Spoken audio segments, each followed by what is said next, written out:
Everybody ask me how I know. I smiled at them and said she told me so. Everybody ask me how I know.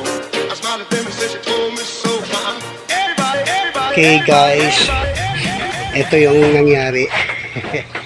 Once again, good morning. Yung ating fridge guys ay ginalaw din ng mga daga. Ayan, lumuhos. Pero ano natin yan, lilinisin natin yan. Ipalabas natin para sige yan, para sayang yan pagkain pa rin yan. Sana hindi nabasa yung iba. Layo na kaayo.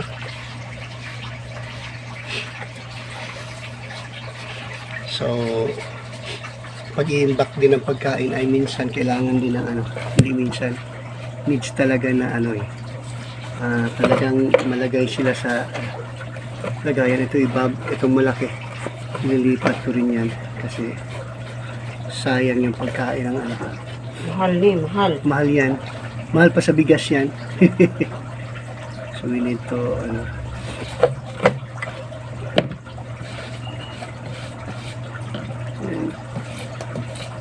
sayang din yan. So mapapakinabangan pa yan kasi may darating tayo na second batch na mga fingerlings at kailangan nating kailangan nating i-save. Although marami pa rin kasi dalawang sako yan yung bago pa namang sako ang yung hindi pa nabuksan na sako yung ginalaw ng mga daga. Mautak na mga daga.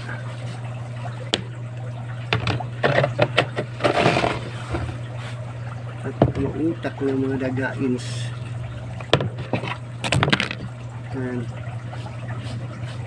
Napapansin ko na yan, kaya lang hindi ko nasilip. Parang consider ko na ito yung mga nahulog lang siguro sa pero serious na yan. So guys, tip, kahit na sa kahit na sa ng pagkain, wag po natin hayaan nila pagkain kasi sayang din. Kakainin naman talaga yung isda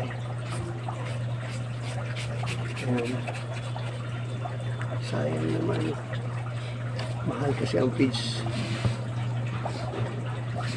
Galing ko doon kahapon sa bilihan. Yung iba talaga gimix nila, pinapakain ng bituka ng manok na galing sa palengke.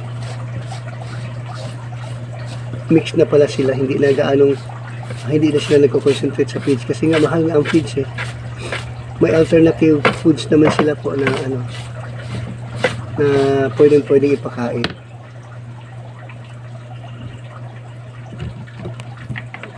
Ayan.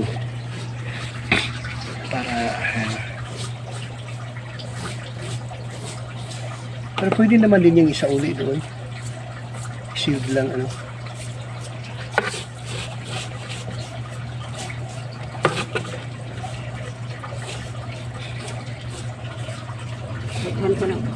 tama na?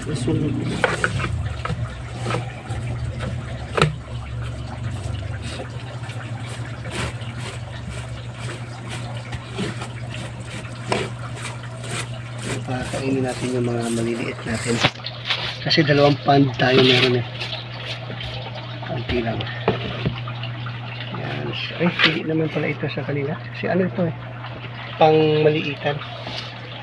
Guys, ang update, kailangan din talagang i-consider pag-sealed ng ating mga pagkain kailangan natin silang so meron tayong 3 klase na.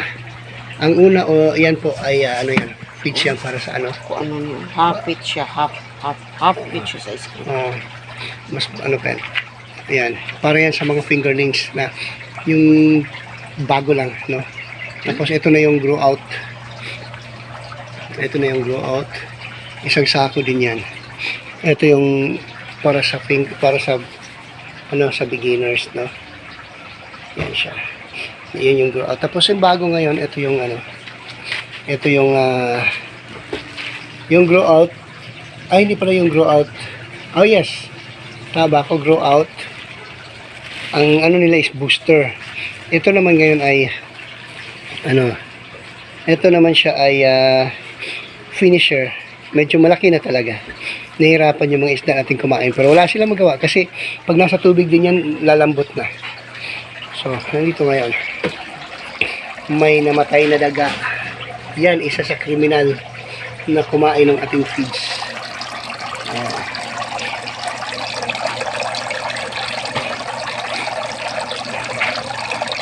Ayan.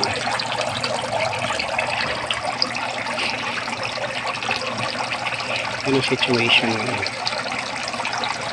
Please like, share, subscribe, and of course, click the notification. Kita nyo yun? Ang laki. Thank you guys. Everybody asked me how I know. I smiled at them and said she told